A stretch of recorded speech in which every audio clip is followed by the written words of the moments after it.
అమోఘంగా ఇక్కడ సెక్రటరియట్లో శ్రీ నల్లపోచమ్మ తల్లికి కొండంత జాతర జరిగింది. అమ్మవారు మా అందరితో చేపించుకుంది కాబట్టి ఇంకోటి బోనం నాకు ముఖ్యంగా ఇంతమంది గణాదులు ఉండగా కూడా మాకు ఈ ప్రిఫరెన్స్ మా అన్నదమ్ముళ్ళు ఇచ్చిండ్రు, ఇక్కడ పిలిపించి బోనం ఎత్తిండ్రు. చాలా సంతోషంగా ఉంది.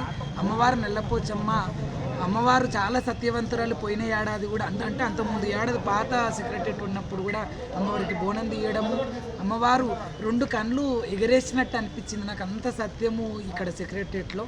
అమ్మకు మళ్ళొక్కసారి బోనం ఎత్తితే బాగుండు ఏమో అన్నంత కోరిక నాకు ఉండే. అమ్మని అడిగినంత మాత్రాన అమ్మ నాకు ఆ కోరిక నెరవేర్చింది. వాళ్ళ పొద్దుగాల నుంచే చాలా ముసురుతోని చాలా జల్లులో అంటే ఇక్కడ వాన పడుతున్నప్పటికి కూడా ఏ ఒక్కరు కూడా వాన ఉంది కదా అని మూడాఫ్ కాకుండా అందరూ కూడా పాల్గొన్నారు. ఇక్కడ వర్షం వస్తున్నప్పటికీ కూడా ప్రతి ఒక్కరు పిల్ల జల్ల అందరూ కూడా పాల్గొన్నారు. ఆ అమ్మవారు డాక్టర్ బిఆర్ అంబేద్కర్ సంఘం తరఫు నుంచి నేను ఆర్గనైజింగ్ సెక్రటరీని.